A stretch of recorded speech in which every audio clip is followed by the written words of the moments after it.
Question of Proof by Nicholas Blake, dramatised for radio by Michael Bakewell. The scene is a bedroom in Sudley Hall Preparatory School. Not one of the airy, green-washed, ostentatiously hygienic dormitories so reassuring to the science-ridden mind of modern parenthood, but one of those bedrooms resembling in its extreme draughtiness nothing so much as a section of corridor in an express train which tradition assigns to doms, schoolmasters, and the lower ranks of domestic servant. The time is 7:30 on the 20th of June, 1934. Michael Evans is holding a razor to his cheek and contemplates himself in the mirror.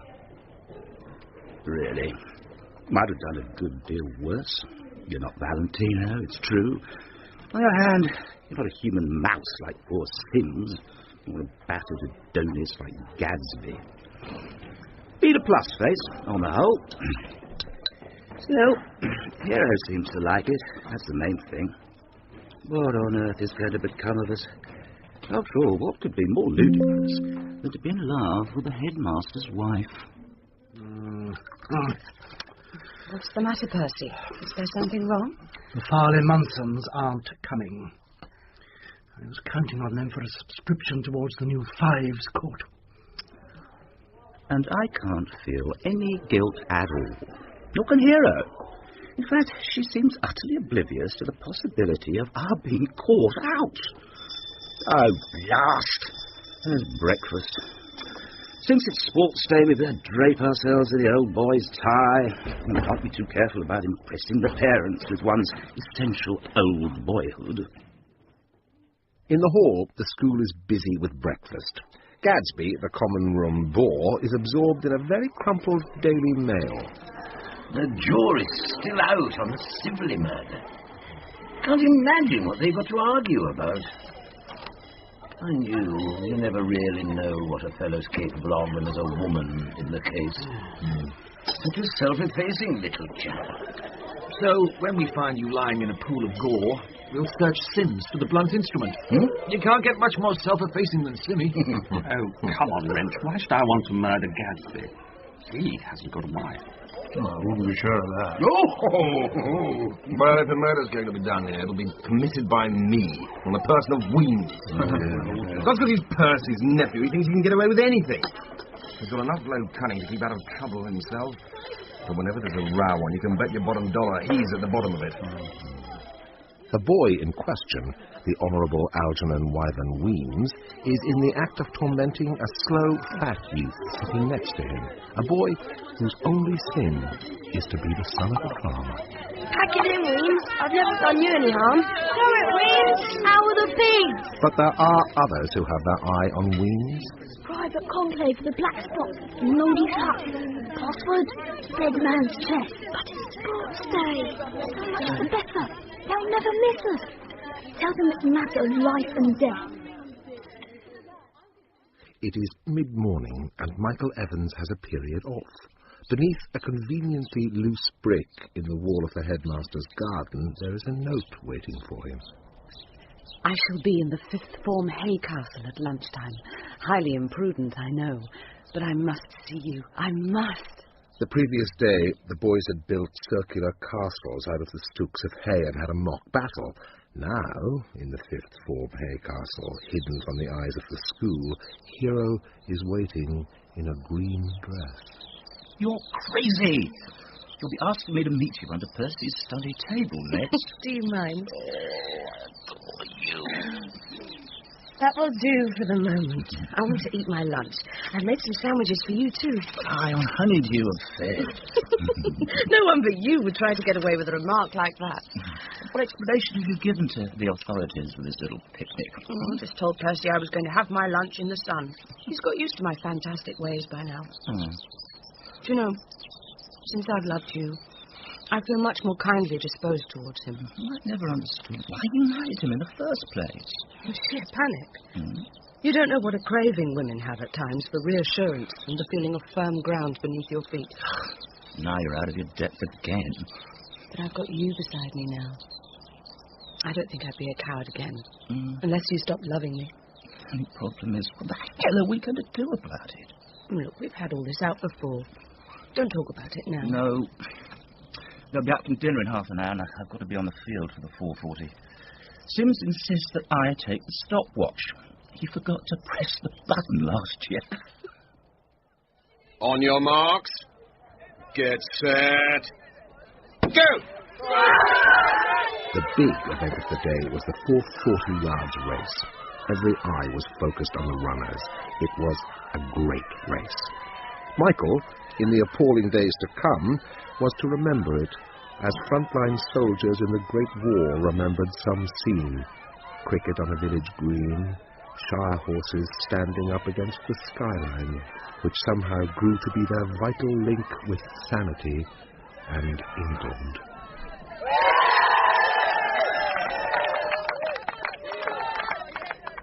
What a race!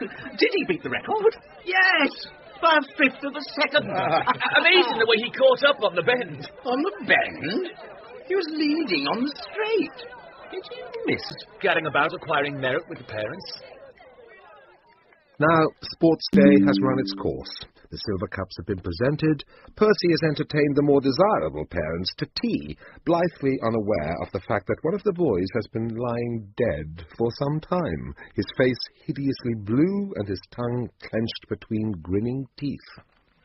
Apparently no one set eyes on the little blighter all afternoon. Looks as though your little dream may have come true, Griffin. No such luck. Weems always managed to keep out of trouble. Mark my words, he'll... Percy wants you all in his study. They found Weems. He's been strangled. Good God. Where was he? In the 5th Form hay castle. Isn't it a bit unwise coming in here like this? Hero, I was not with you at lunchtime. You were alone in the hay castle. But why? Don't you see, darling, the police are bound to ask us all where we were. According to the doctor, the murder was probably committed between 1 and 4. But we can give each other alibis. Blow the lid off everything. Oh, I see. You're being chivalrous. Percy's coming. Promise. Very well. I'll look out something for you. Evans.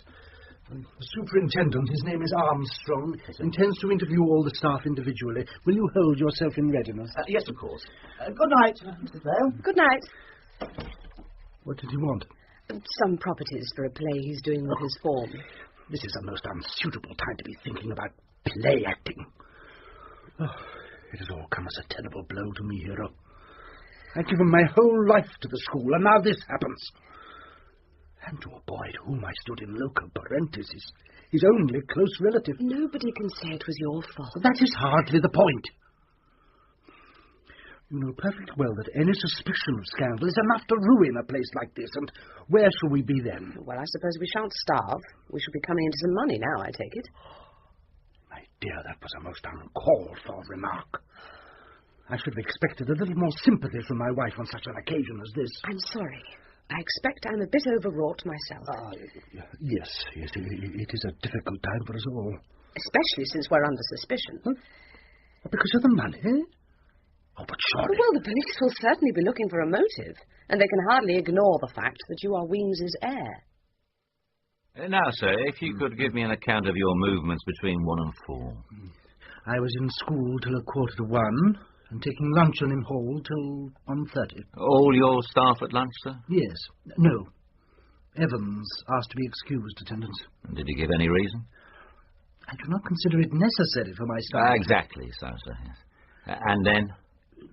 I went up to my dressing room to change. Then it was time to go and meet the parents. And when did they begin to arrive? About 2:15. You were in your dressing room from 1:45 till 2:15 changing. Yes. Well, I dare say I lay down and rested for a part of the time. And is there anyone who can confirm this? His servants, perhaps, or your wife? This is outrageous. I did not commit this murder, and I was in my room from 1:45 till 2:15. If you do not take my word for the one, you are hardly likely to take it for the other. No, sir. We can't afford to take people's words in murder cases. If I can't get the information from one person, I can get it from another. My wife came up to her bedroom a little before 2. It adjoins my dressing room. We spoke a few words through the door. Thank you, sir. And now I'd like to have a few words with Mrs. Vale. Oh, no, I wasn't in the hall for lunch. I took some sandwiches out into the hayfield. It seemed a pity to waste such a sunny day. I take it you didn't see anything of your nephew, Wyvern Weems, or anyone else while you were in the field? No, I couldn't. You see, I was in one of the hay castles. I'm afraid it was the one where they found him. Oh, how very distressing for you. Though lucky for us, in a way. What do you mean by that? It narrows down the time during which the murder could have been committed. And where did you go after your lunch? I went back to change. It must have been about 1:45. And did Mr. Vale go up with you? Oh, no. He was already in his dressing room. And now it is the turn of the staff. Tiverton is doing his best to maintain a rather world-weary manner. Well, really, I'm not my brother's keeper. Griffin had a cigarette in here with me before we went out to check the sports arrangements. I've no idea what Wrench got up to. He wasn't on the field when the first race was run. Gadsby is hearty and rather too confident. Matter of fact, I slipped into the village for a quick one. Have to get primed for these social riots. Quite so. And how quick was the one? Oh, very good. Well, to tell you the truth, it was quick, all right, but rather more than one. Yeah. They keep jolly good beer at the Cock and Feathers. And Mr. Sims is rather hesitant. An uncertain smile looks out coyly through his reedy moustache. Oh, dear, I have a hopeless memory for this sort of thing. I came into the common room for a bit. Tiverton was here, I think. And then I changed and went out for a smoke. Whereabouts did you go? Along by the hayfield. Griffin must have seen me. He was out on Bigfield. Wrench sits gripping the arms of his chair. There is a nervous tick in his right eyelid. Well, after lunch, I went up to my room, lay on my bed for a bit. I was feeling rather seedy. I read for a while, changed, and then went down. I understand you missed the first race, sir. No, of course I didn't. I was there on the field talking to one of the parents. And which parent would that be, sir? To tell you the truth, I don't know. A tall, blue-eyed chap in a brown suit. He asked me how Tom was getting on. Hadn't an earthly who he was, but I told him Tom was doing fine. Griffin is ready to lose his temper on the least provocation. I believe you made a rather threatening remark about the deceased at breakfast, sir. Good God. If you're going to drag out that kind of rubbish, you'd better arrest every schoolmaster in England on suspicion of murder. You must realise we have to go into every detail, however trivial. Did you notice anything unusual when you got out onto the field after lunch? Well, our groundsman must be descended from a long line of village idiots. He put out an extra set of hurdles. And when I took him up on it, he actually had the gall to deny all knowledge of it. Last to be questioned is Michael Evans. He has had no chance to find out what Hero has said. No, sir. I am told you were not in school for lunch. No, I went out into the wood beyond the playing field. And did you see Mrs. Vale? No. Oh, I thought you might have done. She was having lunch in the hayfield. So, you were in the wood from 1:15 to about 2 o'clock. That's right. Then how do you account for the fact that this pencil of yours was found in the hay castle where the body was? M.E., yes. These are your initials, aren't they? Well, you don't know how to account for it unless it dropped out during the hay battle yesterday. I was racking about with the boys a good deal. Yes. Very awkward for you, that pencil business. You sure you lost it in the hay battle? I thought I saw you using it this morning. In a detective story, of course, it would have been planted by the killer to throw suspicion on you. And that could only have been done by someone in this place. What a very unpleasant thought. Just been taking Simmy along to the Cock and Feathers. He seemed a bit down in the mouth, so I persuaded him to take a dose of Mother's Special. Very agreeable it was. Mind you, thought we'd never get there. Simmy saw a yellow-bottomed gorse tit or something, and I had to wait while he stalked it. Talking of birds, where's Wrench tonight? Stalking the fair Rosa, I suppose. What on earth are you talking about? You mean to say you haven't noticed her making eyes at him when she's serving dinner?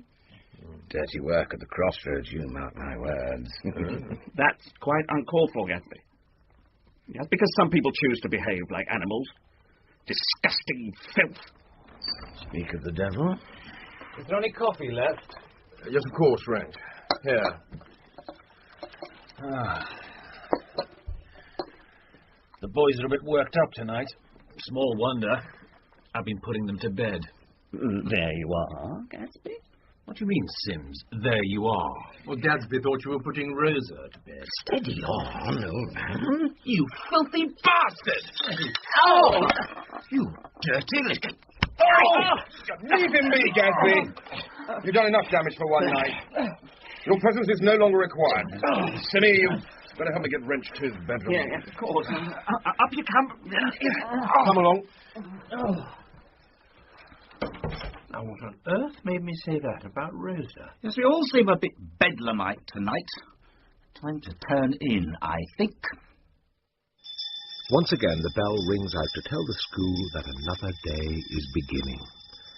The shadow of death still hangs over Sudeley Hall, lying heavy as original darkness, darkness that emanates from one of the rooms of the school. But which? I had a visit from young Evans first thing this morning. Oh, yes? He suggested that he should invite a friend of his to investigate the mystery of poor Algernon's murder. A friend of his? He is what I believe is called a private inquiry agent. He also happens to be the nephew of the assistant commissioner at Scotland Yard. And what did you say? I asked him to telephone his friend without delay. I'm by no means happy with the course the inquiry is taking. Has the superintendent been bothering you about the will? He has not even touched on it. But I strongly resent members of my staff being held in suspicion. Whatever do you mean? He says he found Mr. Evans's pencil in the hay castle where Algernon was murdered. He dropped it there, of course, during the hay rag. But the police seem to be attaching considerable importance to it. I see. This friend, Nigel Strangeways, will be arriving by the 12:40. Evans has the last period off and intends to meet him at the station. I thought perhaps you might care to drive him there and bring Mr. Strangeways back. Yes, that's an excellent idea. It will be good to have somebody on our side. I don't much care for Superintendent Armstrong. Oh, Mr. Evans. I wonder if I could have a quiet word with you. The morning room is empty, I think. Of course.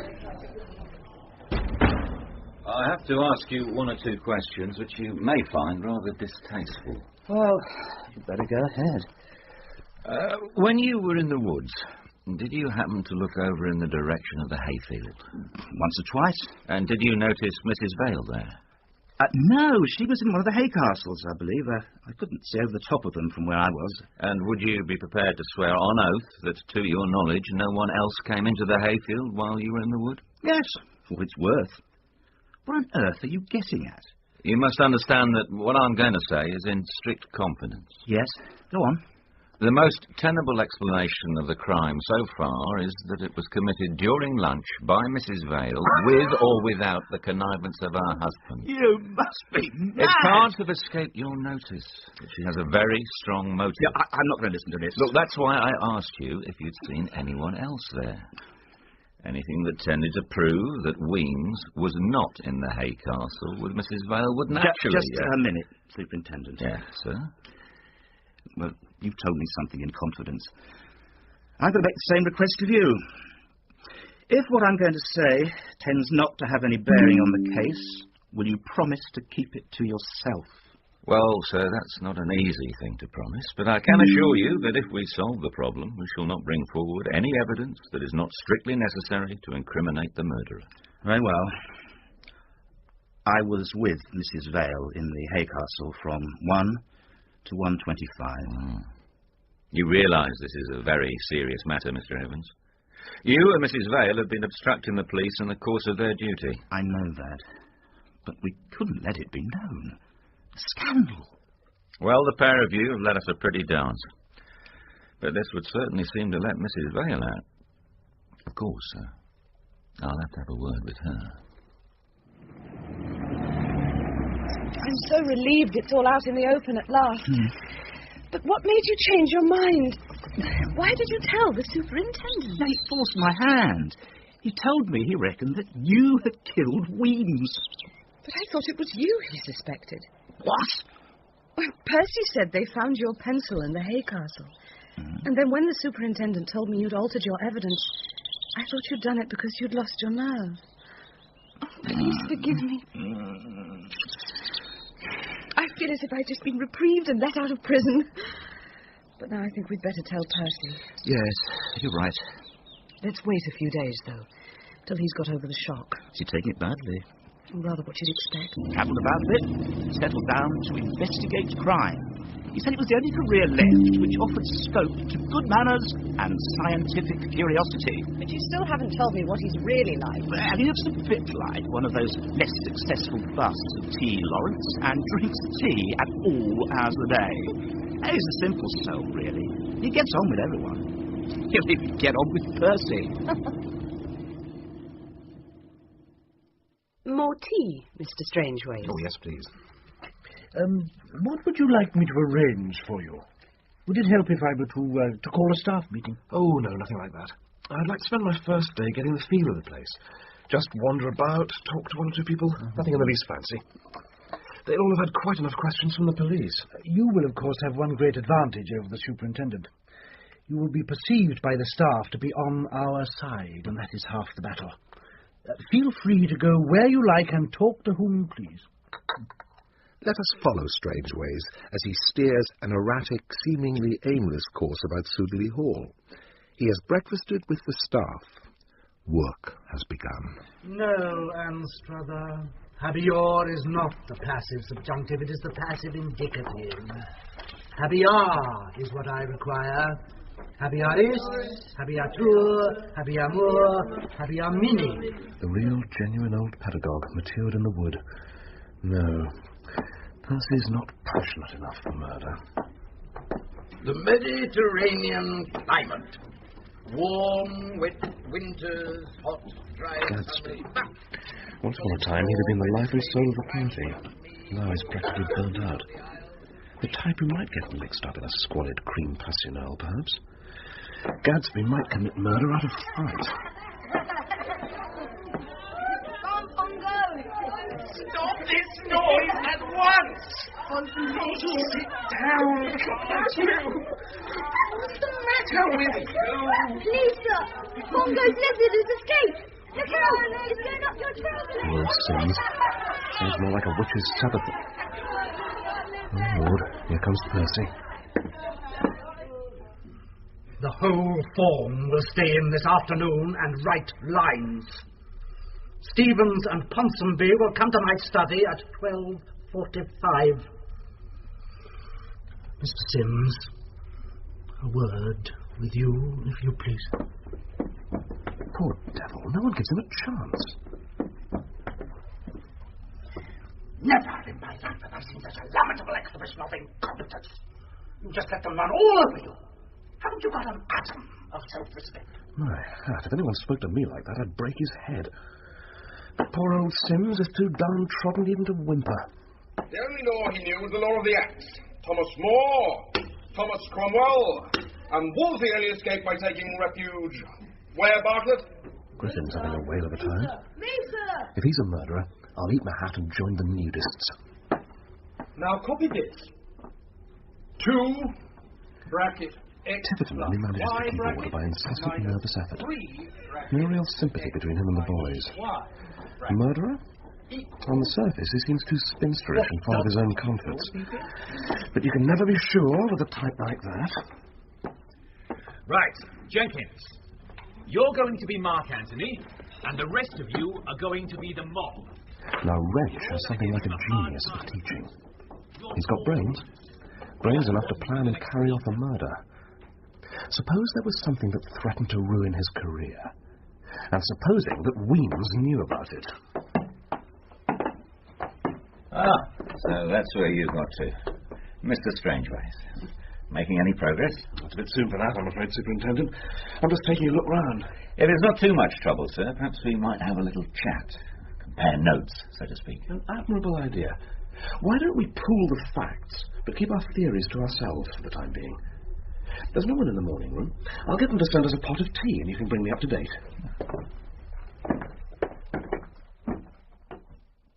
And so, as I'm sure you can see for yourself, sir, the facts are all pointing in one direction. Mrs. Vale and Michael Evans. I wouldn't have expected you to agree so readily.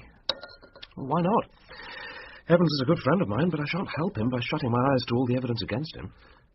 From what you say, the most likely time for the murder to have been committed is between 1 and 1:30, when everyone's movements are accounted for, except those of Evans and Mrs. Vale, who admit they were actually on the spot where the body was found. Well, that's it, sir. Obviously, the boy blundered in on them, and they had to shut him up. A defence counsel might come up with one or two queries, you know. Oh, yes. It seems most unlikely that a murderer would admit from the beginning having been on the spot where the murder was committed. One would expect them either to have cooked up an alibi or dumped the body somewhere else. It might be a kind of bluff to sidetrack suspicion by putting themselves in the most obviously suspicious position from the start. It might. It has been done. Anyway, my second point is this. Supposing the murder had been done from the motive you suggest, it's unnatural that a murderer should be so easily induced to betray his motive. One doesn't give up one's key position without making a fight for it. Yeah, I take your point, sir. But I must be getting on. I can see you don't need any advice from me. But there is one line I'd like to suggest. I haven't been able to get much out of any of the boys. Nasty little snobs, I bet. That's just it, sir. But I reckon that the boys are the only ones who might give us a line on what it was that made Weems conceal himself so successfully till the murderer was at liberty to finish him off for good. You know, Mr. Strangeways, either you're a mind reader or you ought to be running this case instead of me. Another cup of tea? No, thanks all the same. I'll better be on my way. So, how's it all going? Nothing very discernible. Tell me, how's your husband feeling about things now? Oh, nothing's changed. The bottom of his world has been knocked out, but I expect he'll grow a new one soon enough. Unless the parents start removing their boys. But surely... You think I'm being too flippant, that I ought to be more concerned about him. Don't you realize that Percy means nothing to me now? I love Michael, and I don't care what happens so long as he is happy. I understand all that. I know that you love Michael, and that no one could make him so happy as you. But I imagine your husband meaning nothing to you is more of a wish than a fact. You can't live with a person for several years without forming some sort of a relationship. And personal relationships don't just vanish into thin air.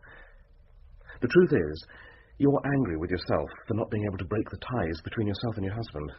Yes, you're right. It's terrible. It's like a nightmare. There is Michael, stretching out his hands to me, wanting me so badly, and I try to run to him, and it's like running through deep sand. Do the police still suspect him? I'm afraid they still suspect both of you. You see, the case against you is the only possible one that can be built on the facts the superintendent has got so far. But you don't think we did it? No, I don't. But how can you be so sure? Oh, I'm not really a very good detective, you know. If I was the proper, inhuman, cold-blooded scientific sleuth, you'd be top of my list. But I'd rather believe my friends than the facts. You are nice. But where do you go from here?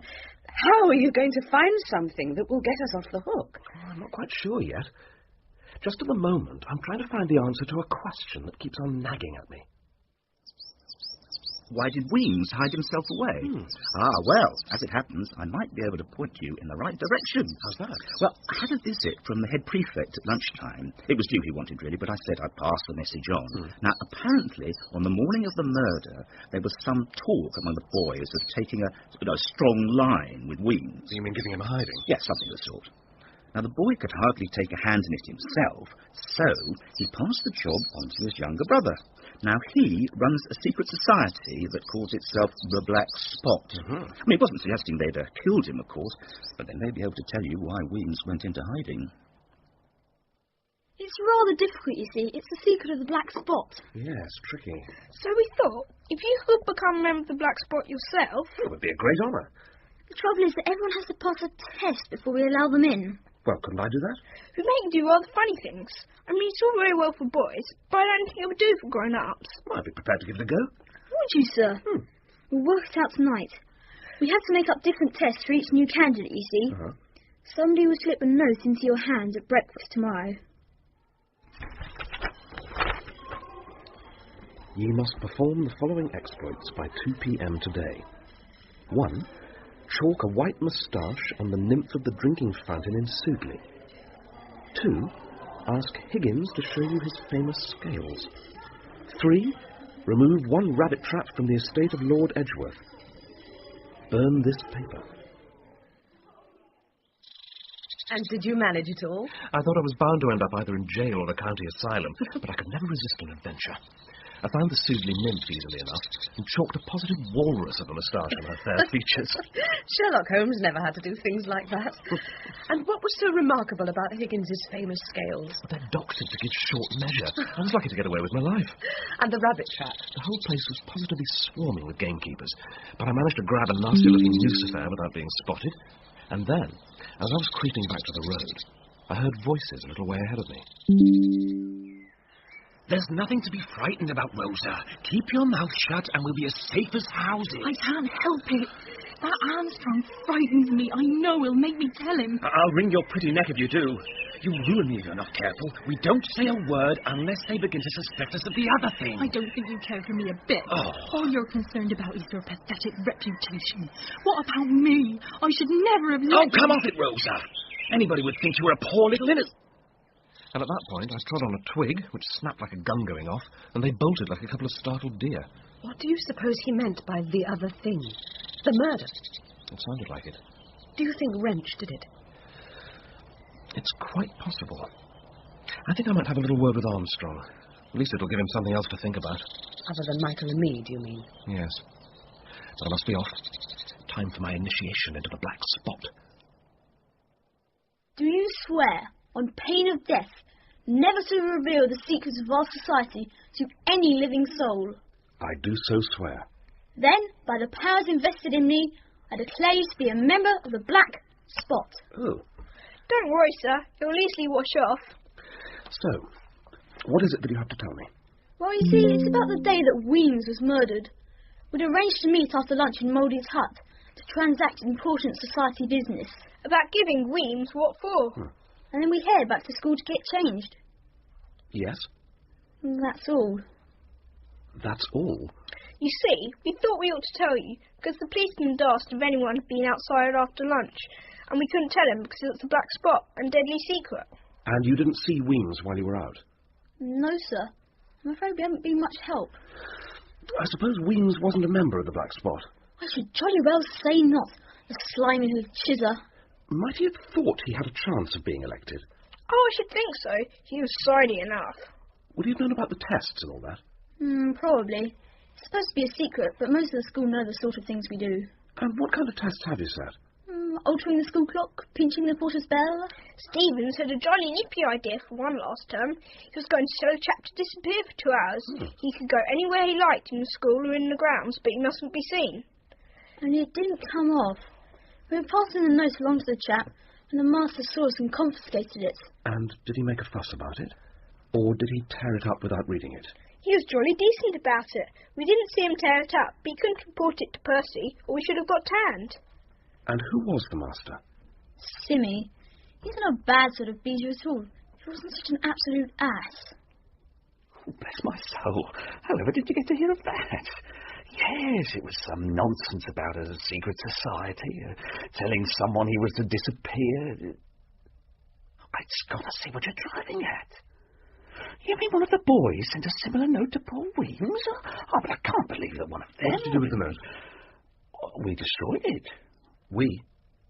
I showed it to Wrench, and Gatsby and Tiverton both took a look at it. So did Evans. It was he who suggested that we shouldn't let the matter go any further. Why was that? Something about secret societies being a sign of inventiveness. He knows a great deal about boys, but then he is so popular with them.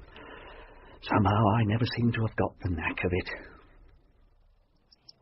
So the murderer writes to Weems, telling him that to qualify for the black spot, he's got to disappear for 2 hours.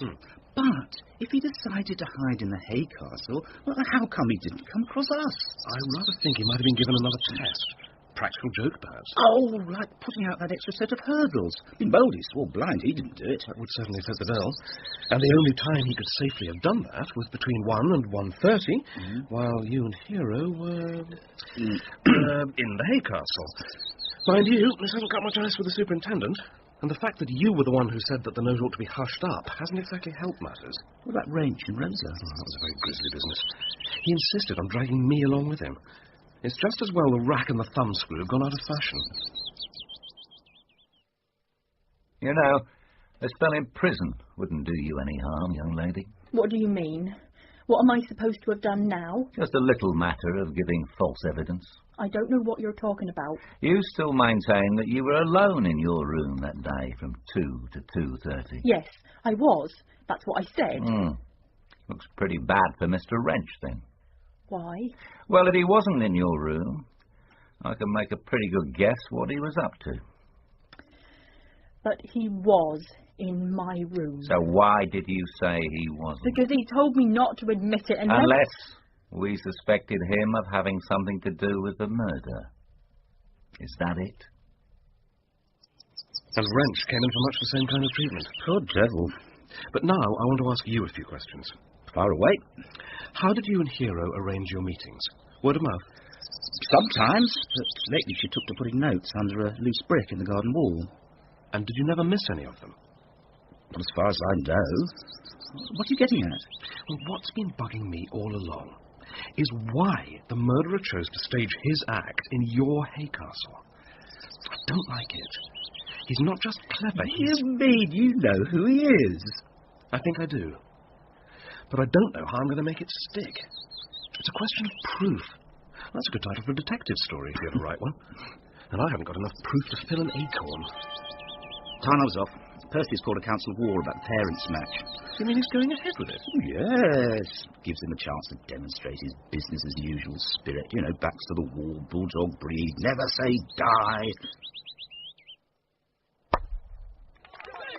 It is late afternoon, and the parents' match is heading for a regular school story finale. The parents have scored 203, despite the vicar's sporting gesture of allowing himself to be stumped. Now the school score is creeping up and up. 197 for 9! 6 to draw, 7 to win. It's going to be a very close finish. 4! 2 to draw, 3 to win. A bye. There's nothing for their lives. 2. And another. He'll never do it. He's made it! We've won, Percy! We've won! What is it? Percy! Oh, my God! What's happened? Hero, what is it? Mrs. Vale has fainted. Somebody run and get her some water. I'll go. What on earth's happened? It looks very much as if Mr. Vale has been murdered. Oh, stripes. Good God! Was that Mr. Evans running off? He went to get some water. I think Mr. Vale is dead. Pass me that megaphone, if you please. Ladies and gentlemen, no one is to leave the field. Mr. Vale has met with an accident. Try to drink a little, darling. Thank you. Now, madam, I'm very sorry to trouble you, but the sooner I get all the facts, the quicker we shall find whoever did this. Percy spoke to me just before the last over. When we won the match, I turned to him. I thought he must have gone to sleep. I touched his arm, and he fell off the seat. Just try to keep calm, darling. Did any of you touch the body before I came over? Tiverton and I turned him over. We saw that he'd been stabbed. Which of you removed the weapon? Don't you know that you must never... We didn't. There was no weapon there. Nothing at all. Sergeant, no one is to leave here till they've been searched. You better get hold of a police matron for the ladies. You took a long time getting that glass of water, Mr. Evans. No longer than I can help. Where did you go for it? My bedroom. You mean to tell me there's no tap nearer than that? No, there are lots, but no glasses. I see. I must ask you not to return to your room until I give you permission. Is that understood? Perfectly understood, Superintendent. Well, this fair beats me, Mr. Strangeways. The field, the marquee, the pavilion, the path to the school, and the school itself. We've been over the whole caboodle with a fine-tooth comb, searched every man and woman who was on the field, and not even a smell of that dagger. We ought to have found out if anyone here's a sword swallower. Well, it's as plain as my foot, or should be. Mrs. Vale carried the stiletto in her clothing, waits until everyone's eyes are glued on the game, and then stabs her husband in the back. She gives him a push and pretends to faint. Evans comes rushing up, cuddles her a bit, and she passes the weapon to him. He puts it inside his coat, goes off for the water, and hides it somewhere in the school. Oh, damn it, it must be right. There's obviously some hiding place that we've missed. We'll have another look for the weapon tomorrow morning, and if I find it, I shall arrest them both. But where's the motive? On your theory, Evans murdered Weems to prevent his affair with Mrs. Vale coming to light. Well, that seemed thin enough. But why murder Vale? She don't need to ask him for a divorce, surely. No, sir, that's not the case. I happened to be passing the dining room the other evening, and I heard Mrs. Vale telling Evans that her husband would never divorce her, even if she could bring herself to ask him. Happened is good. Yes, well, you surely wouldn't deny there's a strong connection between the two murders? Oh, far from it. I suggest there's even more connection than meets your eye. And, incidentally, I'm prepared to lay 20 to 1 that you find the murder weapon in Michael Evans' room tomorrow. It is exactly a week since Weems was strangled in the hay castle where Michael and Hero made love. It is to be a terrible day for them, an exciting day for Superintendent Armstrong and for more than one of the staff, a day notable for perhaps the only triumph in the drab life of Hugo Sims, and quite a remarkably busy day for Nigel Strangeways. The fire alarm. It's a whopping great bell outside number 1 dormitory. When it rings, everyone, including the masters, has to hair out of the school and form up in the yard. We made someone ring it once as a test for the black spots, and there was a frightful row. I suppose it wouldn't be possible for it to be rung today. Oh, yes, sir. I'll do it. Don't worry if anyone catches you. I'll see it's all right. Thank you, sir. There's something I've got to tell you. It's about Smithers. That fat boy who everybody rags? Yes. Pongo and I thought he was getting a bit out of hand, so we rescued him from a bit of bear baiting. He was ever so grateful. He knows we've been talking to you, and he said there's something important he had to tell you. About Weems. You were quite right, Mr. Strangeways. There it was all the time in Mr. Evans' room, resting on top of the picture rail. I can't imagine how my sergeant failed to notice it. Seems to have lost its handle. Nasty-looking thing. Just a thin piece of steel filed to a point. A very efficient tool for the job. And I've got the warrant here. I'm going to arrest the two of them now and get it over with. Before you do that, I'd like you to see a boy called Smithers. He's come up with a rather interesting piece of information. But you must promise not to bully him. He's very sensitive, even if he doesn't look it. Come, sir, you know I never bully witnesses. Good. I just want you to sit quietly and hear what he's got to say. It was the day Weems got killed. I had to go up to Mr. Wrench's room just before the sport started. I got some lines to hand in, but he wasn't there, so I waited a minute or two. And then? I went and looked out of the window. You can see the hayfield from there, and I saw Weems in the hay castle. So, what about it? We all know he was there then. He'd just been murdered. Oh, no, sir. He waved to me. He what? Don't worry, Smithers. Mr. Armstrong is just a little surprised, that's all. Carry on. Weems was sitting up against the wall of the hay castle, and he waved his hand. And what time did you say this was? Nearly 2:30, sir. I only just got on the field in time for the first race. Thank you, Smithers. You can cut along now. Thank you, sir. You realise what this means, don't you? We've got to start the whole blasted thing all over again. Yes, you've got a jolly morning in front of you. Are you still going to arrest Evans and Mrs. Vale? I think we might hold that in abeyance. You know, I'd rather you arrested them. It would put the murderer off his guard and prevent him from doing anybody else in. After all, it can't do any harm. What the devil's that? Just the fire alarm. It means everyone's got to get out. Go and stimulate the panic. There's a good chap. I need the school to myself for a few minutes.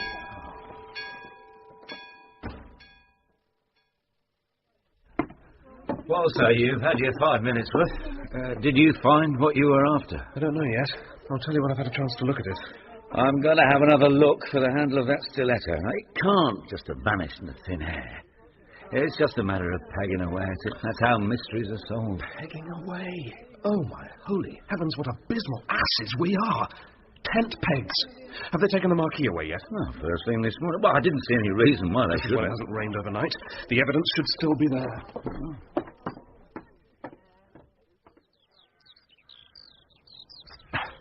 What exactly is it you're looking for? I reckon this is it.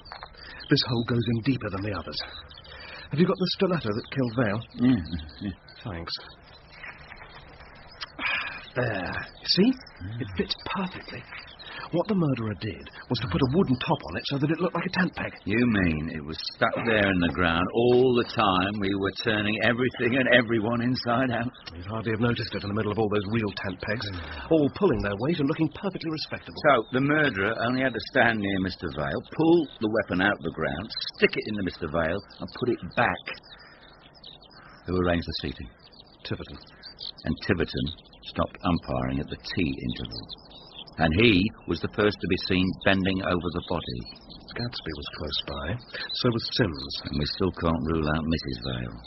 But I reckon you know which of them it was, don't you? I think I do. But I've got to be sure. I want to stage a reconstruction of the first murder. But I thought they'd got it all tied up. They've arrested Evans and Mrs. Vale. It's just a blind, is it? Their arrest? They couldn't possibly have done it. It's quite out of the question. The police have got a very strong case against them, I'm afraid. They never take action unless they have to, you know. But what do you hope to get out of this reconstruction? Is it going to be some kind of Hamlet stunt with the real murderer rushing off and calling for lights and so on? I just want to get everyone's position clear. There is a chance something may turn up we've overlooked. Are the boys going to take part? No, that won't be necessary. Which means that you suspect one of us in this room to be the murderer. There is no doubt that the murderer was fully cognizant of the workings of the school. I can't go further than that at present. Well, you're rather frightened of rubbing shoulders all day with a murderer. I wonder he doesn't have a go at you. I can't say I'm terribly frightened, though I must admit I keep a revolver under my pillow. 2 o'clock. Just about this time last week, one of us was getting ready to commit a murder. Oh, for God's sake, Wrench, try to behave like a normal human being and not a Greek chorus. Right. May I ask you to go through exactly the same actions as you did last Wednesday? Oh, could you let me have the stopwatch, Griffin? Oh, no, righto. And could I have a word with you, Sims? Of course. The scene is set. A group of deck chairs has been arranged to represent the hay castle. Griffin has called Mouldy to task about a row of imaginary hurdles. Nigel Strangeways, who seems to have only half his mind on the proceedings, is pulling a medium-sized exercise book out of his pocket. You're looking bored, Superintendent. Oh, Have a little light reading. You'll find a full account of both murders in here. Don't read it just yet. The full 40 yards race is about to start. On your marks. Get set. Go! The white oval on the turf, the runners falling into line at the first bend, they came back out of the past, those sunny images, holding in their spell the inward eye of the watchers. Then the spell was broken.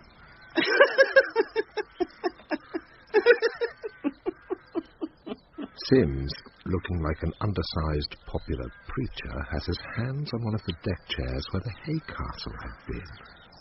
It was quite easy, you know.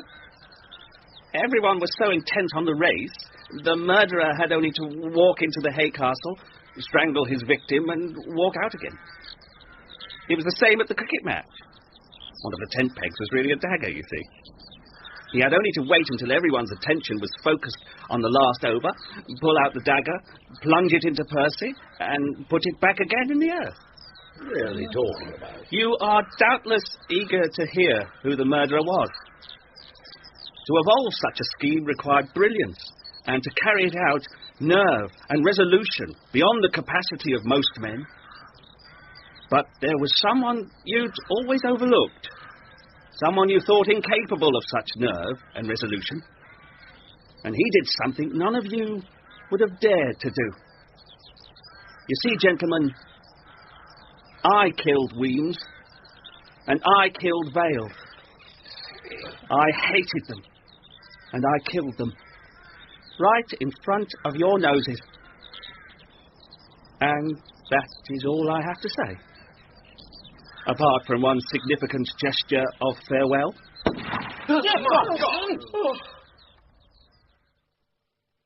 Hate. Just as in the celebrated Cain Abel case. And not just hate of Weems and Vale. You mean of the two of us? Why? I may have thought he was pretty pathetic, but I was no worse than anyone else. Oh, no, it wasn't that. Well, then what? I suspect Sims may have been descended from a long line of hellfire preachers.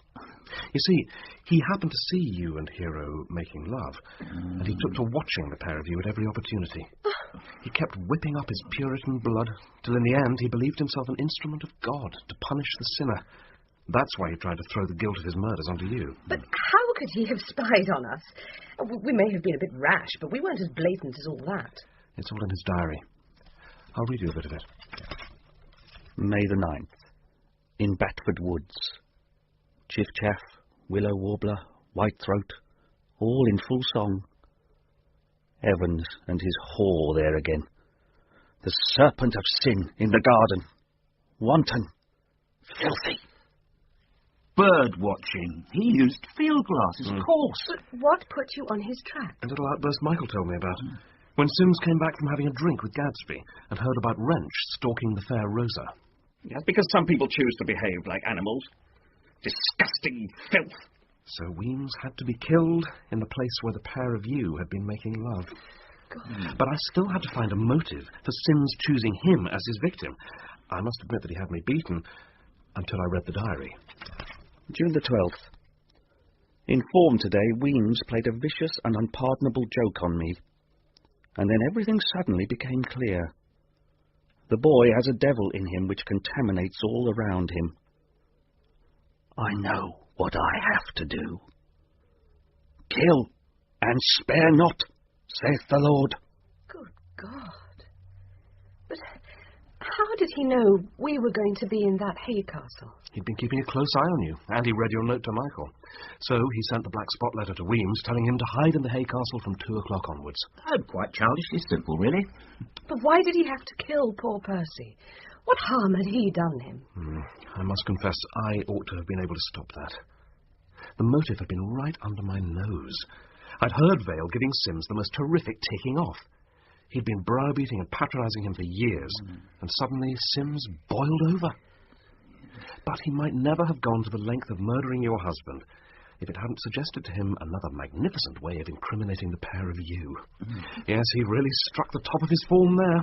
So glad you enjoyed it. How did you know about this diary of his? I didn't for certain. I came into the common room once, and I saw him writing something in an exercise book. He didn't see me. And then I noticed he either carried it about with him or kept it stowed away in his common room locker. The moment I looked at it, I knew that I'd won. I substituted another exercise book. He didn't even miss it till I told him I'd read it.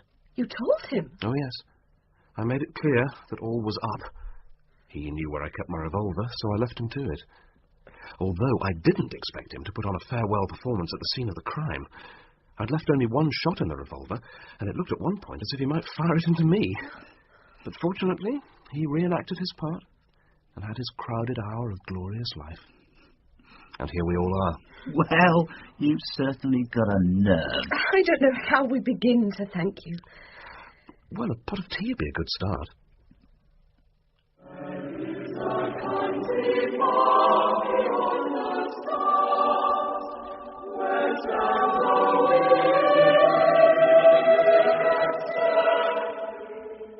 The part of Nigel Strangeways was played by Philip Franks, Michael Evans by Peter Aker, Hero by Emma Gregory, and Superintendent Armstrong by Struan Roger.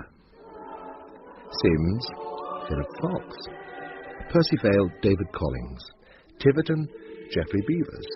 Gadsby, Steve Hodson. Griffin, Jonathan Guy Lewis. Wrench, Colin Tierney. Rosa, Rosanna Mason. Stevens, Edmund Singer King-Smith. Ponsonby, Patrick Liddicote. Smithers, Daniel Draper, and boys from Hurstpierpoint College. The narrator was Gerard Murphy. Nicholas Blake's A Question of Proof, dramatised by Michael Bakewell and directed by Jane Morgan, was a peer production for BBC Radio 4.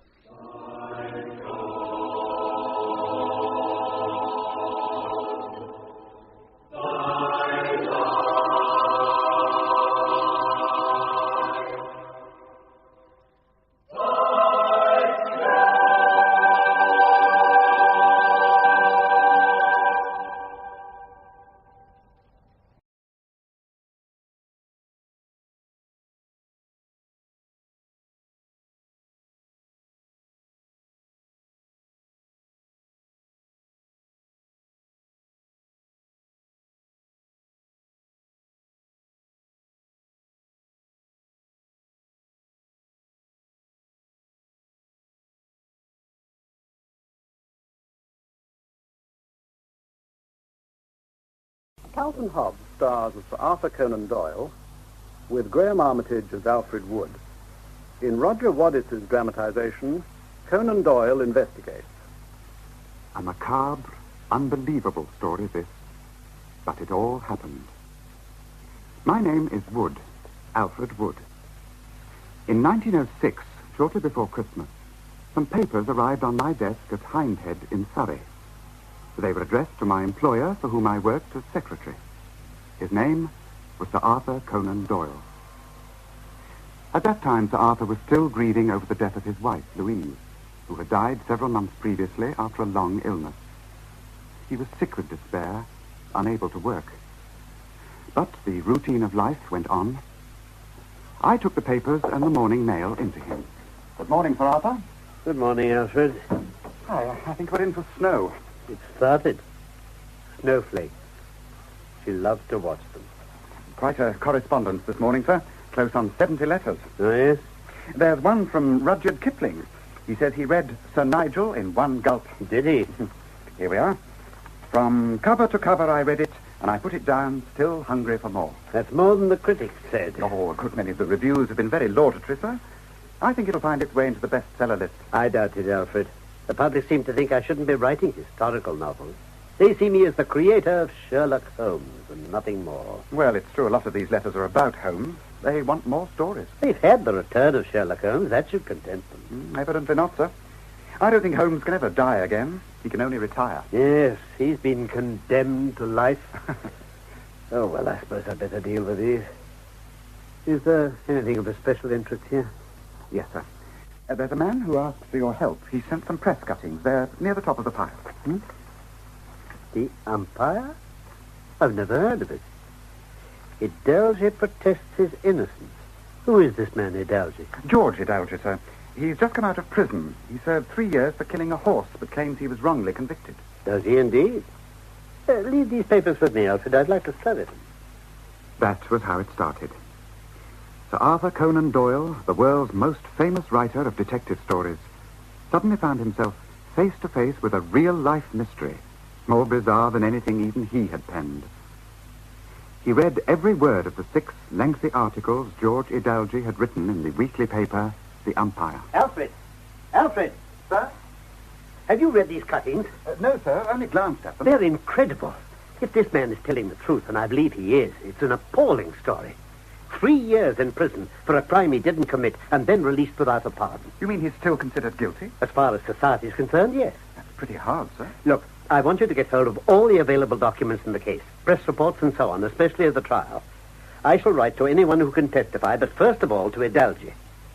Either he's guilty or he's not.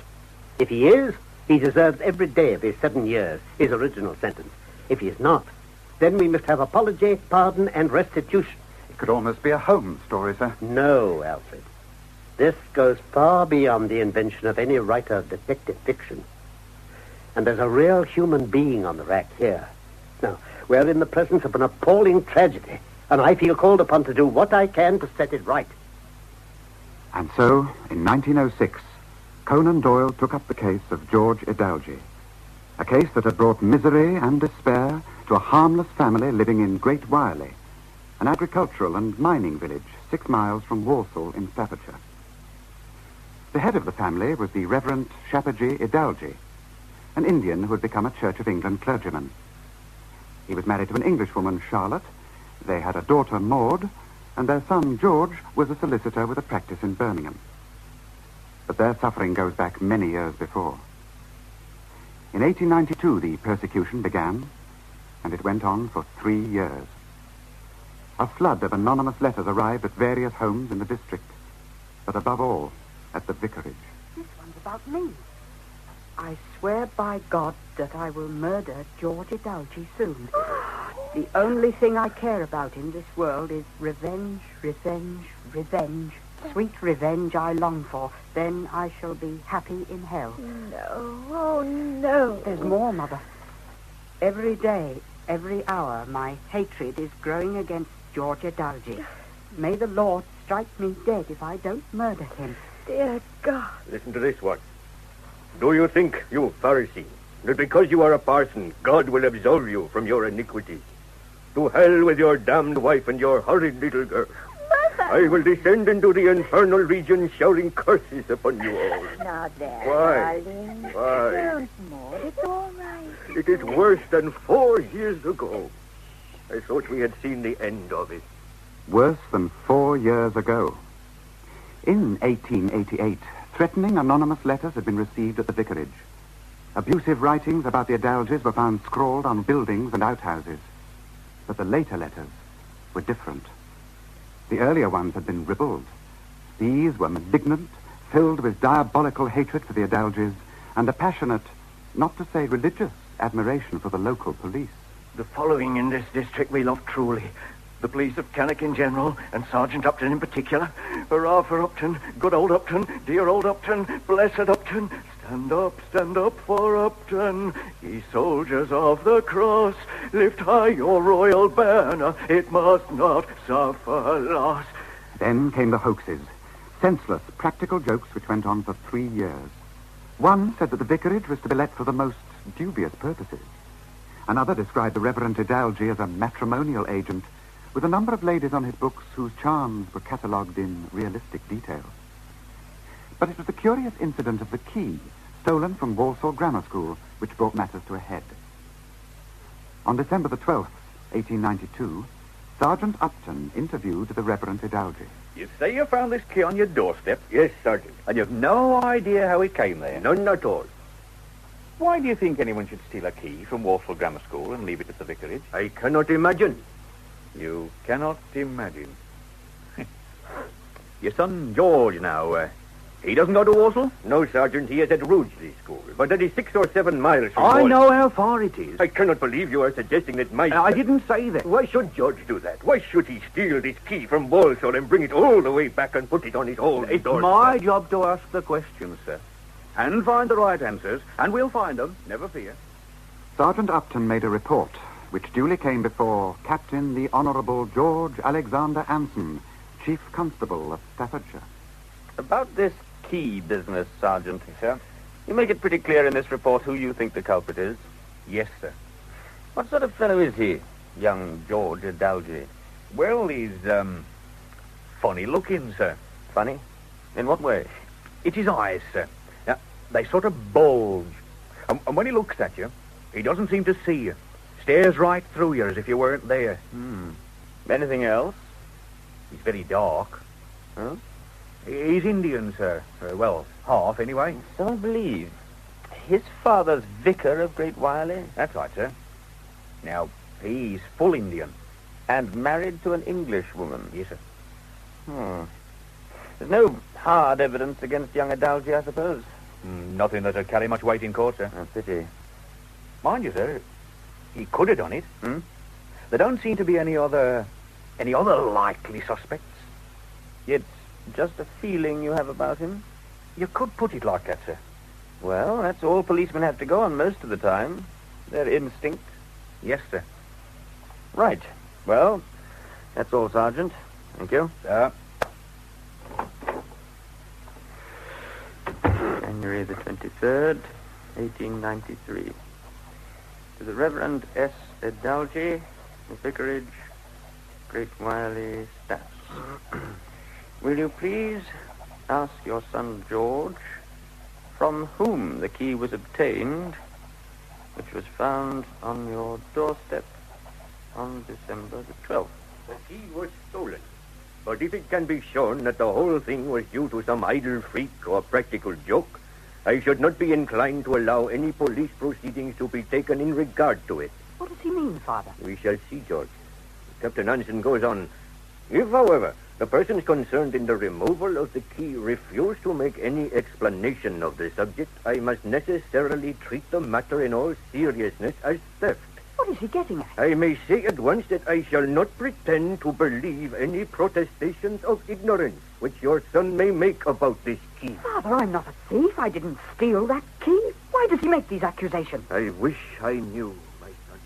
The anonymous letters and the hoaxes continued for another 2 years. Just because you pretend to be learning about law, you think you can play your dirty tricks and everybody keep quiet. But you'll get caught because the police is watching you. Don't you know that, you black swine?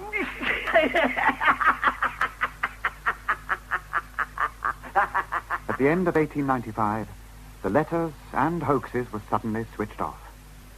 Peace came to Great Wiley, and it lasted for 7 years, during which time George had become a solicitor and opened a practice in Birmingham. Then, in 1903... Someone's killed my cow. They've done 2 of my sheep. A mare in foal, ripped up the belly. Now the victims were harmless animals, savagely mutilated. And with these outrages came more anonymous letters. Some of them bore the forged signature of a local schoolboy called Gretorix, who was away in the Isle of Man when they were written. But the name of Gretorix was to acquire a special significance later in the story. Madness ran through all these letters. One of them contained a threat which spread terror throughout the village. There will be merry times at Wiley in November when they start on little girls. For they will do 20 wenches like the horses before next March. The police have got to do something. Go and see her. Come on, we're going to see Sergeant Robinson. Let's all go. Now. What's all this? Well, look at this letter. Now they're talking of killing little girls. We want the swines caught. Now, what are you doing about it, Sergeant? We've got men looking for them every night. But it's been going on for 6 months. Oh, easy. We'll get them. Don't you worry. A letter for the sergeant. Sergeant Robinson, you bloated blackguard. I will shoot you with father's gun through your thick head. If you're coming my way, I'll go sneaking to any of my pals. Dozens of police were drafted into Wiley from all over Staffordshire. It was almost impossible to move about the fields without bumping into policemen, both in and out of uniform. Some were disguised as colliers. Others adopted an even more elaborate disguise. One night, a young girl, returning home from a dance in Cannock, stumbled over a dark object as she was crossing a field. Who's there? What is it? It was a horse, or rather a pantomime horse, and the horse spoke. Hurry along, madam. We're police officers. In the end, the whole exercise degenerated into chaos. Gangs of young lads poured into Great Wiley from Rugeley, Stafford, and Birmingham to mock the hapless constables. Many of them spent a night cooling off in the cells at Cannock, but no one was arrested for cattle maiming. It was at this stage that Captain Anson took personal charge of operations. Inspector Campbell? Sir. We don't seem to be getting anywhere on this business at Great Wiley.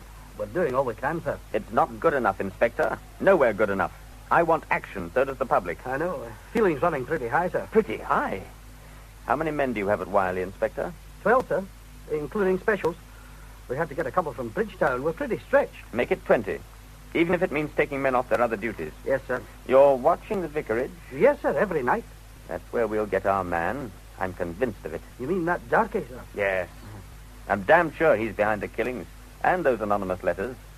Oh, they can become lawyers and parsons and doctors, but Underneath it all, they're still primitive savages. It makes you wonder, sir. Well, you know what to do, Inspector. Get after George Adalji. I want an arrest.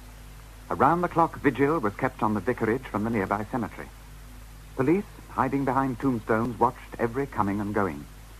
At night, cotton was trailed right round the house and examined in the morning to see if it had been broken. It never was. Then, on the morning of August the 18th, 1903, Henry Garrett, a young miner, was crossing a field on his way to work at the Great Wireley Colliery.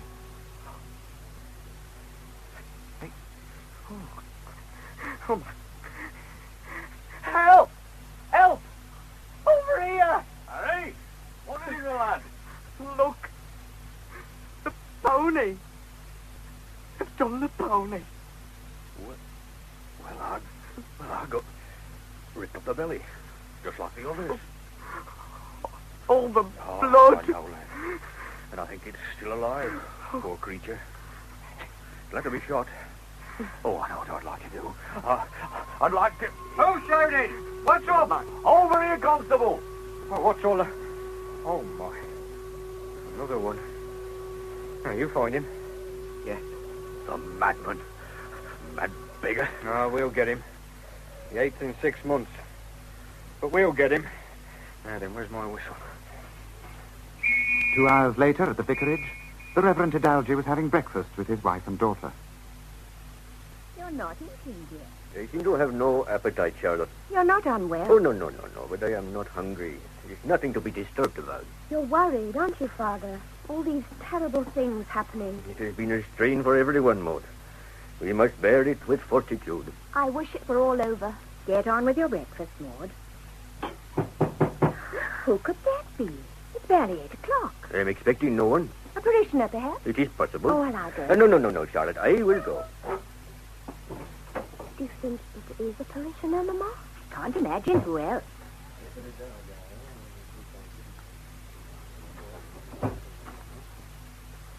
This way, please. It is the police team. Inspectors Campbell, Staffordshire County Constabulary, Sergeant Robinson, Constable Harris. My wife, Charlotte, and this is my daughter, Maud. Where is your son, George? He has left for business. He practices as a solicitor in Birmingham. He always catches the 7:30 train. But what's wrong, Inspector? Why do you want to see him? Another animal was cut up last night, a colliery pony, not half a mile from here. Oh, no. What has this to do with George?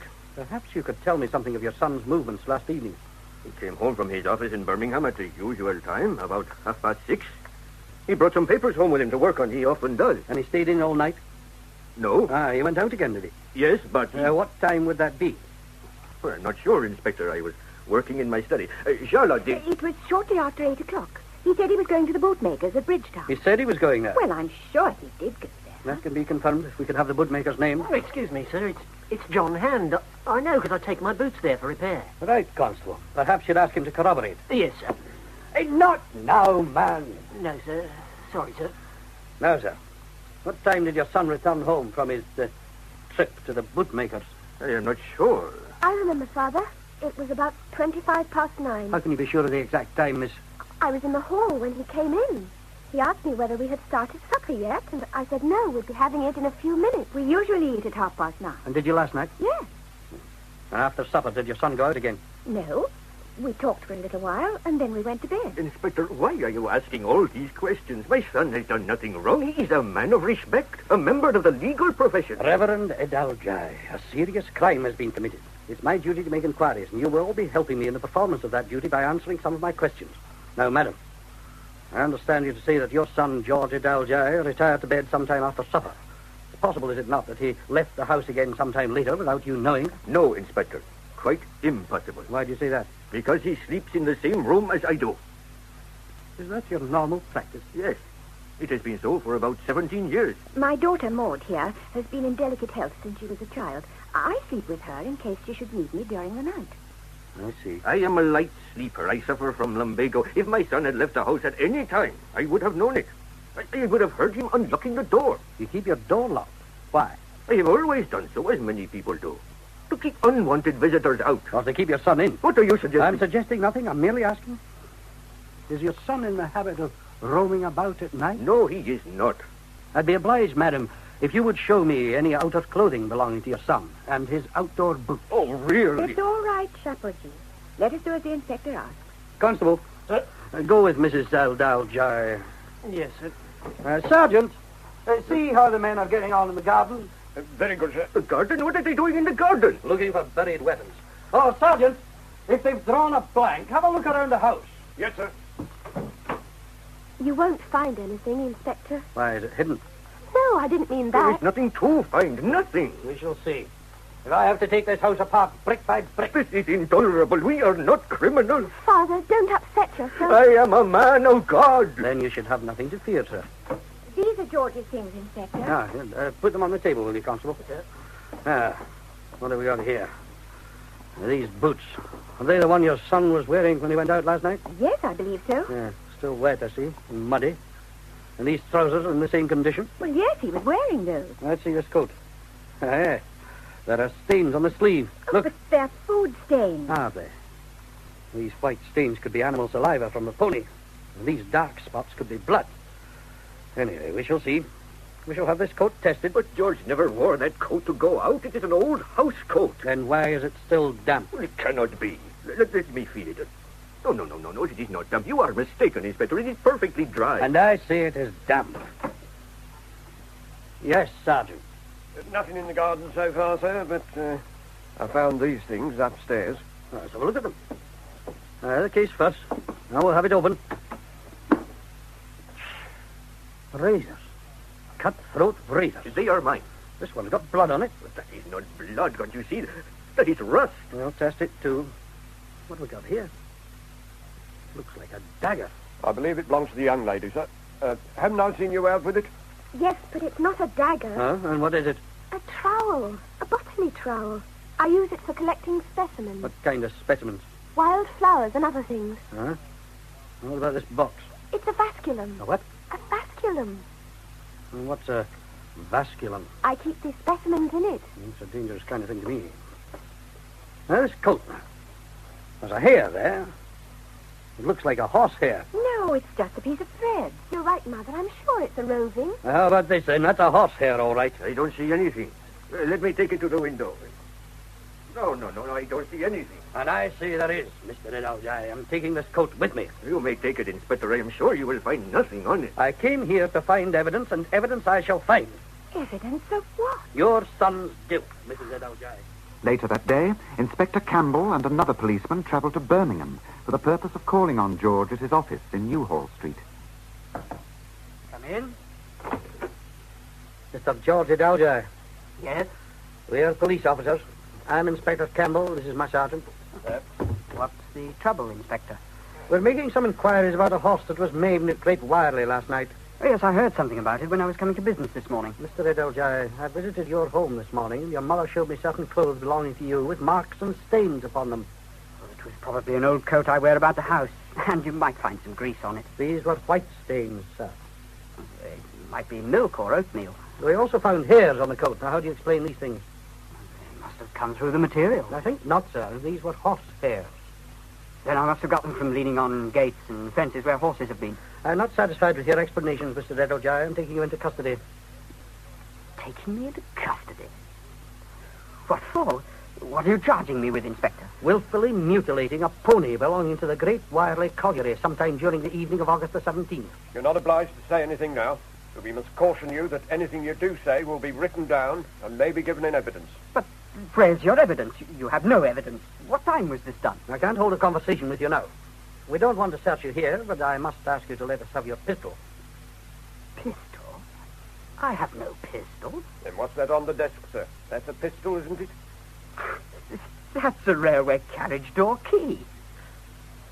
We were only joking. Now, I want you to go with me to the Birmingham police office. I'm not surprised at this. I've been expecting it for some time. Have you got that, Sergeant? Yes, sir. I have. It's all down. The next day, George appeared before the magistrates at Cannock. A prima facie case was made out, and the prisoner committed for trial at the Staffordshire Quarter Sessions on October the 20th, 1903. George Adalji, you are charged with having, on or about August the 17th, 1903, at Great Wiley in the county of Staffordshire, maliciously wounded a horse, the property of the Great Wiley Colliery Company Limited, and with having, on or about July the 11th, 1903, at Pensford in the county of Staffordshire, sent a letter to Police Sergeant Robinson threatening to murder him. How do you plead to these charges? Guilty or not guilty? Not guilty. Sir Reginald Hardy, presiding, was a county justice who had had no legal training. Your Honour. Yes, Clark, what is it? The prosecution is waiting, sir. Oh, yes. Mr. Disterno, you may proceed. Thank you, Your Honour. Your Honour, members of the jury, this is no ordinary case. Yet the facts I submit speak for themselves. Briefly stated, they are as follows. A pony was found maliciously wounded early on the morning of August 18th in a field near Great Wiley Colliery. The prisoner was seen out of his house between 9 and approximately 9:30 on the night of the 17th. Police testimony will be given to this effect. Another feature of the case, to which the prosecution attaches considerable importance, is that a number of anonymous letters have come into the possession of the police. For testimony in this matter, I should like to call Mr. Thomas Gurrin. Mr. Gurrin, what is your profession? I am a chirographist. In layman's language, a handwriting expert. That is correct. And a very eminent one, I think it would be true to say. I believe I enjoy the esteem of my fellow professionals. Quite. You have examined the anonymous letters sent to the police and to other people accusing George Idalgi of maiming cattle, horses, and sheep. I have. Were some of these letters addressed to Idalgi? They were. Were you able to form an opinion as to the authorship of these letters? I was. Were they all, in your judgment, written by the same hand? They were. Whose hand? George Idalgi's. He wrote some of these letters to himself? Yes, but in a disguised handwriting. Exactly so. One moment, Mr. Disterno. Your Honour? The jury will no doubt wish to hear an explanation from you as to why the prisoner should write letters to himself, accusing himself of these crimes. I was coming to that, Your Honour. It is our contention that the object was to bring him into contact with the police so as to ascertain all they knew about the crimes. I see. Please continue. Thank you, Your Honour. It is your considered opinion, then, Mr. Gurrin, your expert opinion, that all these anonymous letters were penned by the accused. It is. There is no doubt in your mind on this score. None whatsoever. Thank you, Mr. Gurrin. Less than a year later, this expert was to admit that his testimony had helped to send an innocent man, Adolf Beck, to prison in 1896. We now come to another outrage. The killing of a horse on September the 21st. The defense will no doubt say, and fairly say, that that crime could not have been committed by the prisoner because he was lying in Stafford jail at the time. I will, however, ask the jury to suspend their judgment in reference to this matter until they have heard the whole of the case. The letters which will be read will show that the writer of them was not acting alone, but in conjunction with some other person. And I put it to the jury, if there were a gang operating in the way suggested, what was more likely than that one of its members should commit a similar outrage in order to create evidence for the defense? Later, Inspector Campbell was cross-examined by Mr. Vachel, defending counsel. Mr. Campbell, have you discovered who killed the horse on September the 21st? No, sir. I beg your pardon, sir. We have an idea. Hi there. Welcome to Chesterton Radio. Where a thriving audience loves its radio shows. Don't take our word for it. Here's what listeners say about Chesterton Radio. TV is so overrated. Chesterton Radio rules. I feel my IQ going up by the minute. I am enjoying these so much. I haven't turned on my TV in weeks. Lying here on my sofa with my eyes closed, I can picture the whole story. I've seen the movie version. This was just as grand, if not more. I thought I'd doze off, but no. I am hooked. Gotta listen to one story every night before bedtime. I love this channel. It gets me through my workday. I'm new to radio plays. excellent story and played out wonderfully. Thank you for the hard work and love you put into bringing us these shows. I found Chesterton Radio over a year ago. I'm forever thankful. I love the Lord. This is a guiltless pleasure. I bet even he likes to listen to Chesterton Radio. I love this channel. I've not watched TV in over 2 years. I've never heard anything like this. Mind-blowing. Enjoy our shows? We need your help today. Keep Chesterton Radio afloat. For half of what you pay the cable guys, you can support Chesterton Radio. Go to chuckthetv.com for links to our pages on Patreon, Subscribestar, and Buy Me a Coffee, or use the link in the description below this video. Thank you for your support. It means a great deal. We present Patricia Gallimore, Stephen Murray, and Noel Johnson in Somewhere Lies Land by Philip Barker, the story of an adventurous voyage under sail to Australia in the year 1854. Somewhere Lies Land.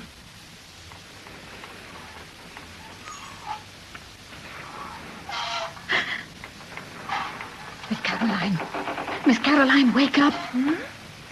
What is it? Oh, Mrs. Tully, what's the matter? Footsteps at the door.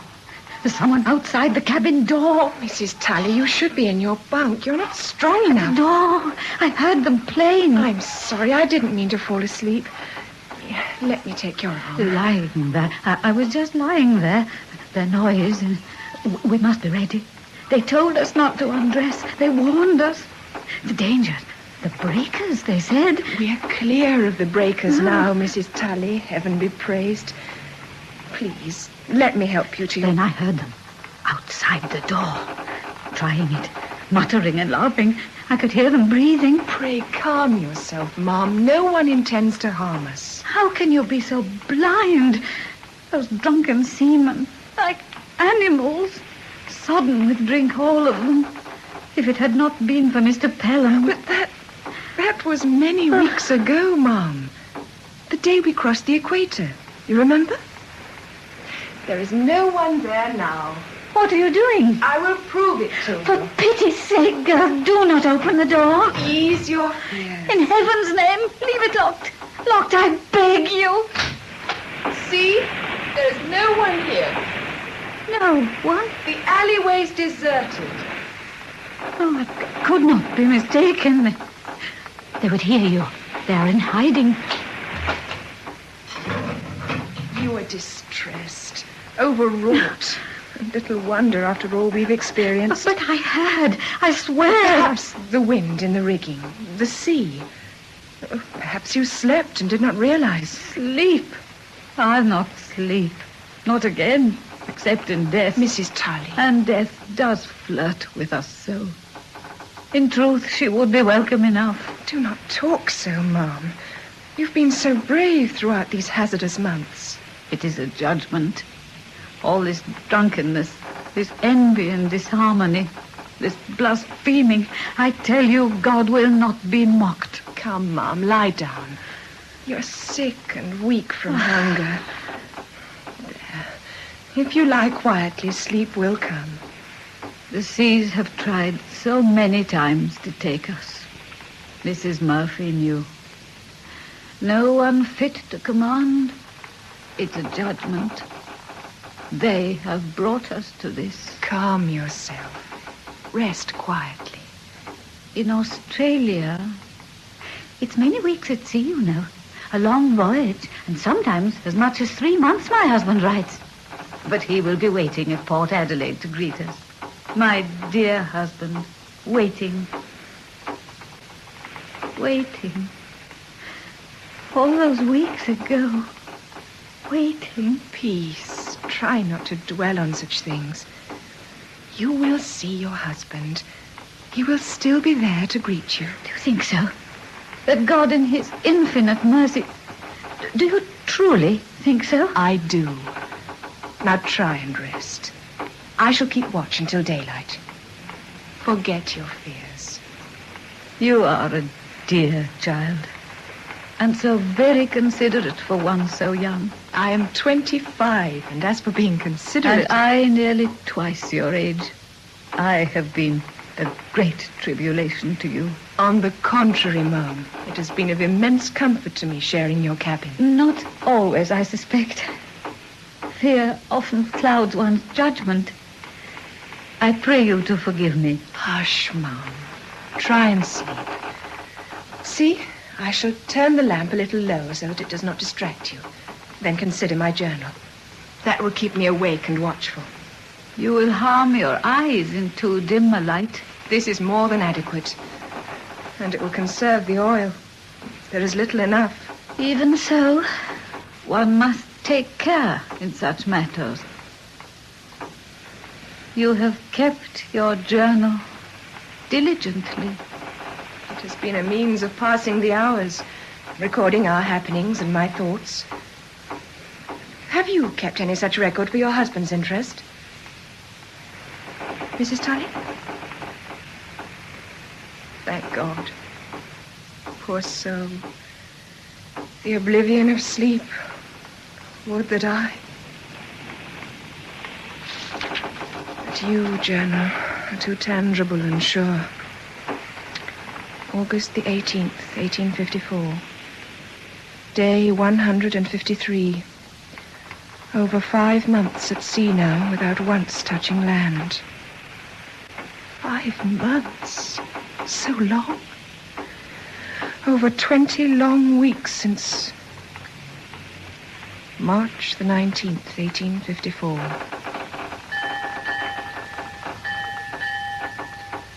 From this cabin, as I write, I can hear the sea. Around me is the creaking ship, rising and falling at anchor. I imagine I hear the freshening breeze in the high rigging, men running in answer to deck commands. And yet, even so, I find it difficult to believe that I am actually here, that tomorrow we leave England for the far-off new continent of Australia, crossing great oceans and witnessing those things which until now have been to me only romantic words on a page. The master of this fair sailing vessel is a Captain William Crispin, a large, bluff, merry man, or so he would seem, who was quick to sense our wariness when we gathered at table for the first time in the saloon. Just leave it to the sea. I promise you the sea has an uncanny way of bringing those who traverse her closely together in comradeship. Yes. Is that not so, mister? Aye, sir. That is so. Mr. Booth, ladies and gentlemen, the first officer. How do you do, sir? Mr. Mate to all, except perhaps the crew. They at times find a less delicate name for him, but only when they think he's not within hearing. I see. Jackson? Aye, sir. The glasses are empty. Aye, sir. Well, jump to it, man.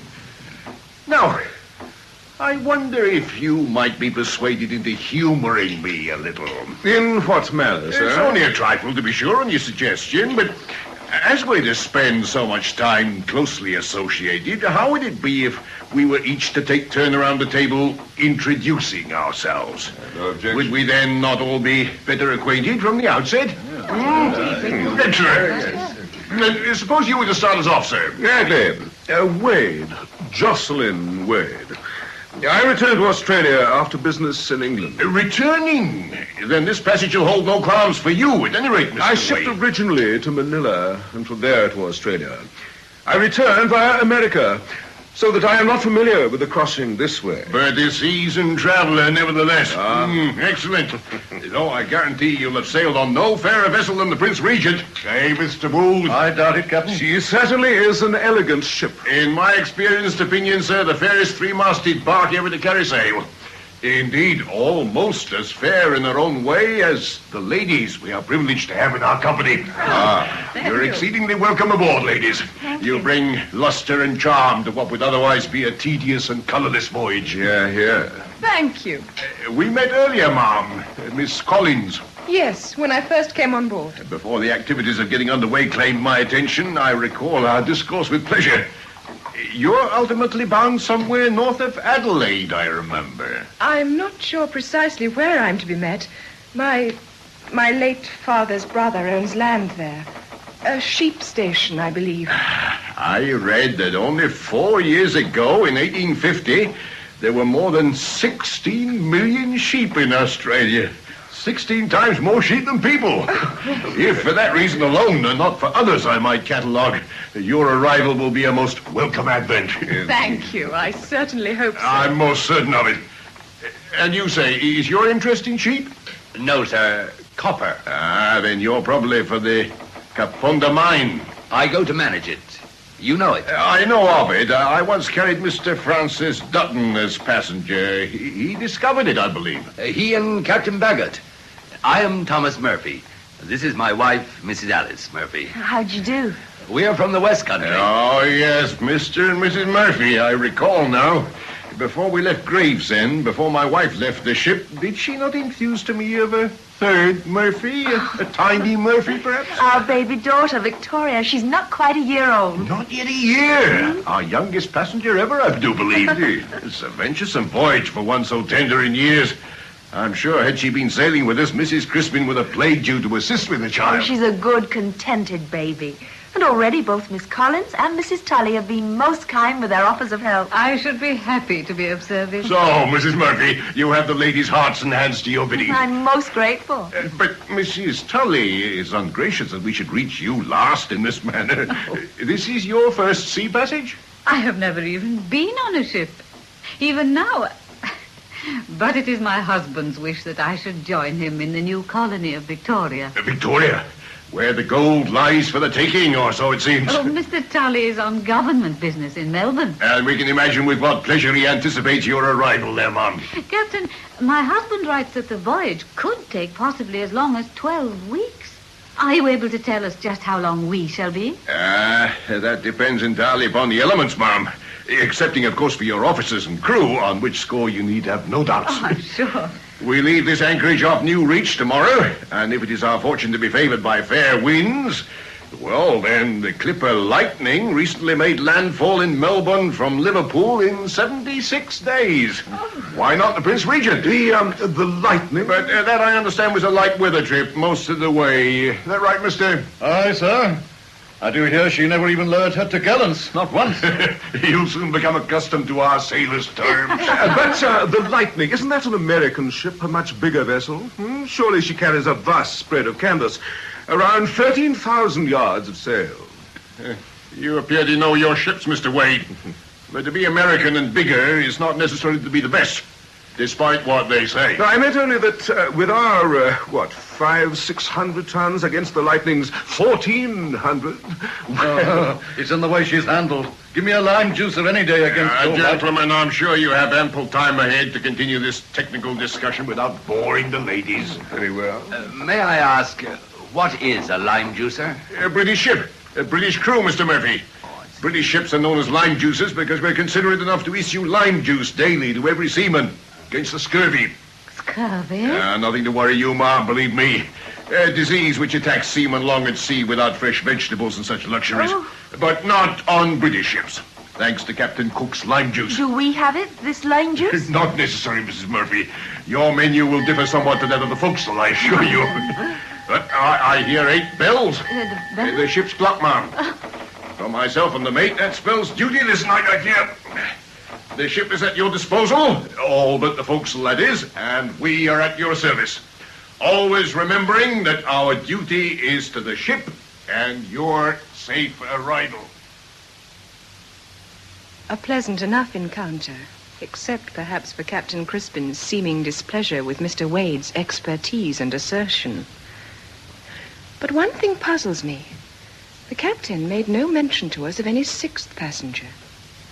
And yet later that night, when too excited to sleep, I stood taking the air on deck, I saw the captain standing in the shadows away from me, and did hear a bump against the side of the vessel. Then a voice. Oi there! Oi, Prince Regent! Who hails the Prince Regent? Package! When you been expecting? Acknowledge yourself, sir. Pelham. For Captain Crispin, as arranged. Come aboard. But silently. A tall man, heavily cloaked, then appeared over the side. From my concealment, I saw not his face, but from the manner of his boarding, he was a strong, agile man. He and Captain Crispin then went below in the direction of the cabins and did not return. I put the matter from my mind until one forenoon, after we'd been at sea for several days, I was on deck. We'd been becalmed, but at last a freshening breeze had sprung up.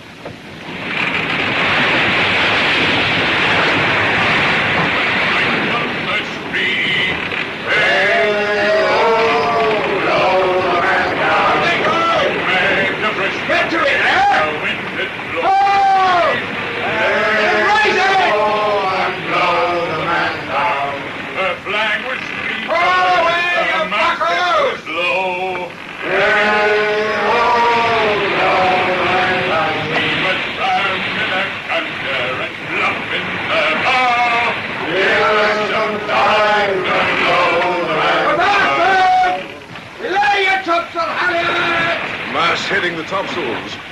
Those are the topgallants above, and the royals are at the very top of the mast. Oh, looks as if we are to go fully rigged at last. I've not heard them sing in this manner before. They've had little opportunity. What is known as a halyard chanty. They haul up the yards to the rhythm.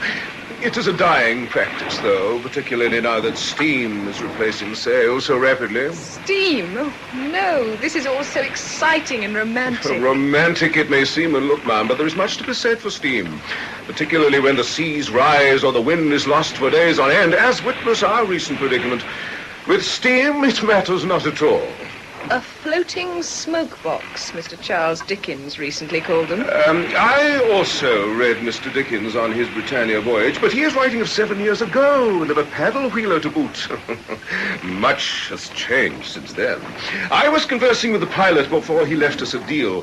He is of the opinion that there will shortly be few fully rigged passenger ships in service, and I, with him, will not regret their passing.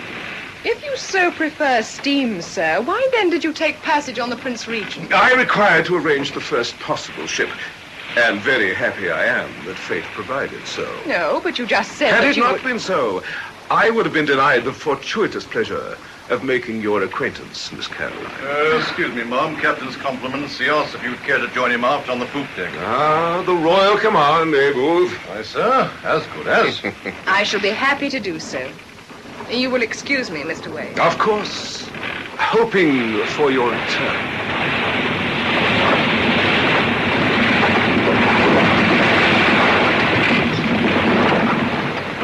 Miss Collins, good of you to join us. I'm indebted for the invitation, sir. What do you think of her now with a full head of sail?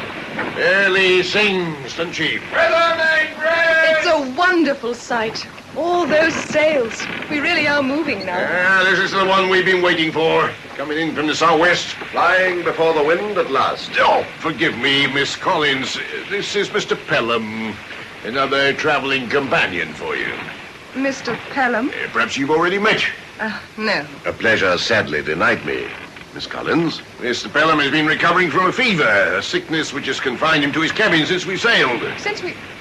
Oh, but surely, sir, Poor fellow's been cramped up down there for days. Hiding. Also, the crew would have it. Hiding? Damn rogue Jackson. Begging your pardon, Mom. I'll have his hide. You have not heard, then? Vague rumors of someone.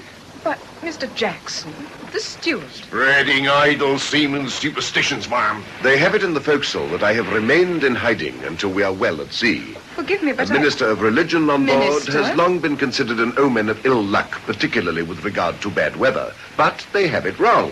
It was merely a fever.